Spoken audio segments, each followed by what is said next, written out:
January 3rd, 2026, 2:01 a.m. American Special Forces kicked down the door of a presidential compound and captured a sitting head of state. What they did next broke every rule in international law.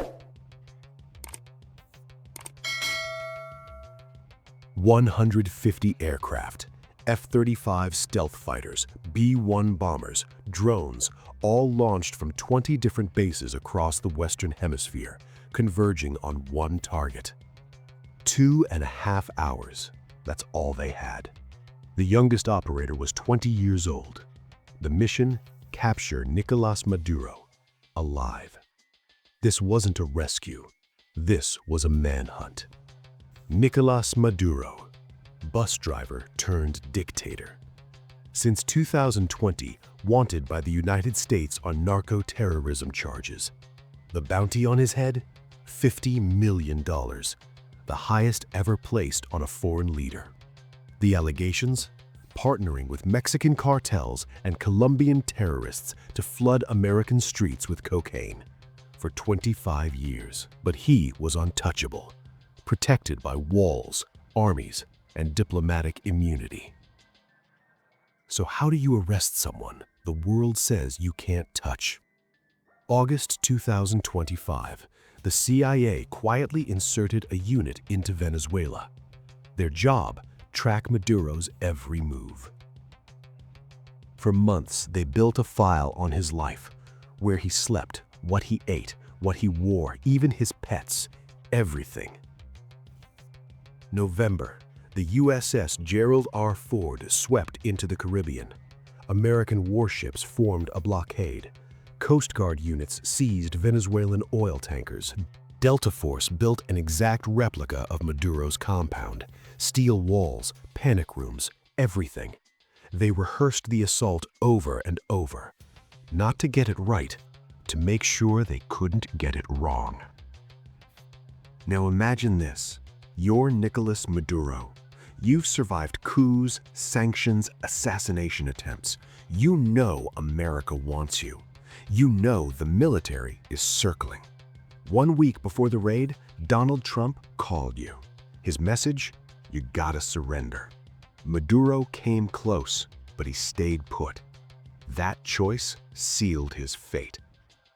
Trump approved the operation before Christmas. The forces were ready. All they needed? The right weather. For 4 days, they waited. Bad weather over Venezuela's mountains made helicopter insertion impossible. January 3rd, the weather broke. At 10:46 p.m., Trump gave the order: good luck and Godspeed. Aircraft launched from 20 bases, F-22s, F-35s, EA-18 Growlers jamming radar, E-2 Hawkeyes watching everything, B-1 bombers carrying bunker busters. Helicopters carrying Delta Force flew 100 feet above the water, invisible to radar. And they weren't hunting alone. As they approached, Caracas went black. U.S. cyber units had infiltrated Venezuela's power grid.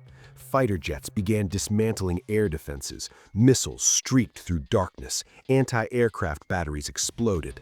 Residents heard deafening explosions around 1:50 a.m. Some thought it was an earthquake. Others saw low-flying shapes moving like ghosts. At exactly 2:01 a.m. Caracas time, the helicopters landed. Immediately, gunfire. Venezuelan guards opened up with automatic weapons. One helicopter was hit.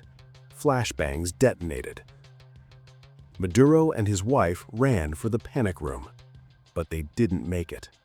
Maduro was 3 feet from the steel door when Delta Force burst through. His wife later said, "I think I hear aircraft outside."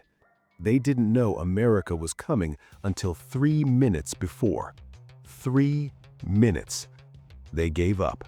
No American casualties. At 4:29 a.m., 2.5 hours after touchdown, Maduro was loaded onto a Navy helicopter heading for the USS Iwo Jima. Trump posted a photo: Maduro, defeated and disheveled, surrounded by U.S. personnel. Caption: captured and flown out of the country. Back in Caracas, fires burned. Venezuela's defense minister claimed 40 people were dead, civilians and military personnel. The regime's command structure collapsed. For 12 hours, Venezuela issued no coherent response. In Miami, Venezuelan exiles flooded the streets in celebration, but at the UN, Russia and China demanded Maduro's release. January 6th, Maduro appeared in Manhattan federal court. "I am the president of Venezuela," he said. "I consider myself a prisoner of war." He pleaded not guilty. Trump announced the U.S. would run the country until we can do a safe transition. But Venezuela sits in chaos. No clear leader, no clear future. And here's what terrifies governments worldwide. This is the first time in modern history a sitting head of state has been captured based on a domestic criminal indictment, not an international arrest warrant. Trump called it one of the most stunning displays of American military might in history. 150 aircraft, 20 bases, 2.5 hours, one man. The riskiest operation since Osama bin Laden. Today, Nicolás Maduro sits in a Brooklyn detention center. His trial could take years. The charges carry life in prison. And Venezuela? Its military is fractured. Its government is in chaos. Millions are asking, what happens now? But here's the real question. If America can do this to Venezuela, a sovereign nation, who's next? Some call it justice. Others call it an act of war.